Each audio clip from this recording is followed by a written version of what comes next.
I'd like to welcome all of you to 2011 Women's Equality Day dinner.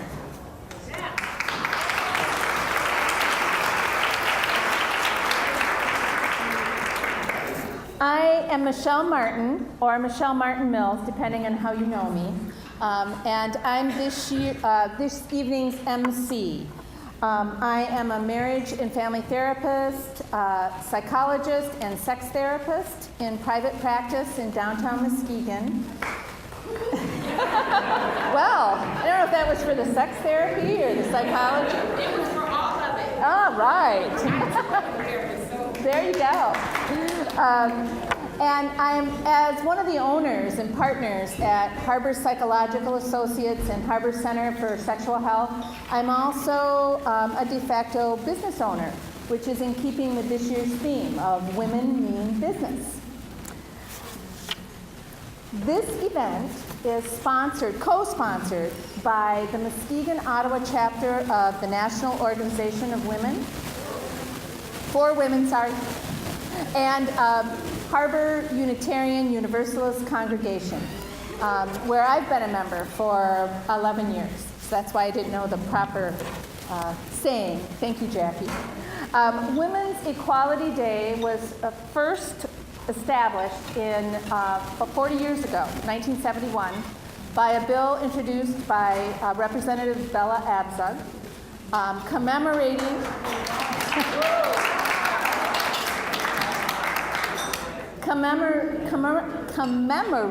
the passage of the 19th Amendment, which gave women the right to legally vote in the United States.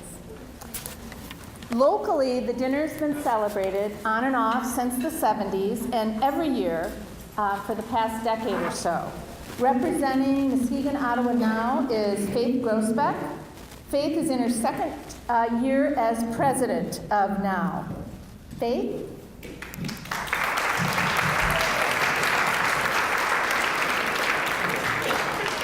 Thanks, Michelle. Hi, I'm here to talk about the Muskegon, Ottawa NOW chapter. In the past year, I just want to say something about our members. Our members are very active. Many of them participate in many different political, cultural, religious, and social justice causes. So we attend lots of events that honor and recognize women and women's issues. I'm not going to list all of them, but this year we participated in the Slut Walk in Grand Rapids, and we also had a table at the Women of Accomplishment Breakfast, among other things. We donate to organizations that benefit women, and this year, in commemoration of International Women's Day in March, we donated to WAR, Women at Risk, which is an international group that helps women refugees. We supported local efforts that educate people about injustices within the criminal justice system. January is a busy time for feminists in Muskegon. Every year we march to commemorate Roe v. Wade, which was the Supreme Court decision that gave women the legal right to abortion. And this year, instead of just marching, which we usually do, we also had an abortion speak out, and as far as I know, maybe the first one ever in Muskegon. That was held at the Greater Muskegon Women's Club. The testimony at that event showed how diverse women's experiences were. We had women who shared their stories that were married. We also had women who were teenagers at the time, who had to go before judges to get permission. So we had a very wide, diverse experiences that were represented. One of the things that I got out of the event was that we need to provide better access to first trimester medical abortions. Not only are they cheaper, but they're less invasive and better for women. So we're collaborating with Grand Rapids now to try to bring a training for providers to West Michigan. That event got really great press coverage. You might have seen Rebecca McCroskey and I on the news after that event. And she and I both attended the film, I hesitate to call it a documentary, Blood Money, that was shown at Catholic Central High School, that Rebecca wrote a wonderful letter to the editor about that was published in the Muskegon Chronicle. We also purchased and donated to the Hackley Public Library a CD recording of an abortion speak out that was organized by the Red Stocking Feminist Collective in New York City in 1969, and that historical document is available to anyone in the community. What I got out of listening to that was how restrictions to women's reproductive health care works to deepen already existing disparities. Most of us here, I can speak for myself, I'm a woman with privilege.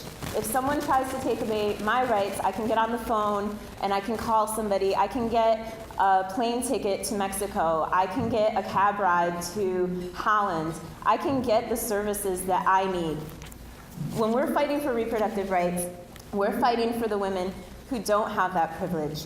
On the recording, the women that were blindfolded and taken in cabs, and the women that had to go and demonstrate their insanity to psychiatrists in order to get their abortions, were women of privilege. Which brings me to an issue of local concern, and that's that our sole hospital provider in Muskegon County is a Catholic institution.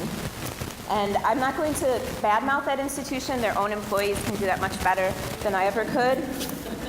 However, I would like to challenge you all to become educated about this issue, and I would like to give you a little direction. In the spring 2011 issue of Ms. Magazine, Molly Ginty wrote this article, it's called Treatment Denied.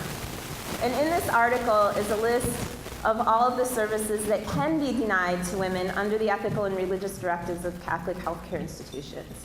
And now, although some of these services still exist in our community, the only way to know when they've been taken away is to know what healthcare should look like in the first place. And the problem is that many women that are affected in our community have no idea that they've been denied access.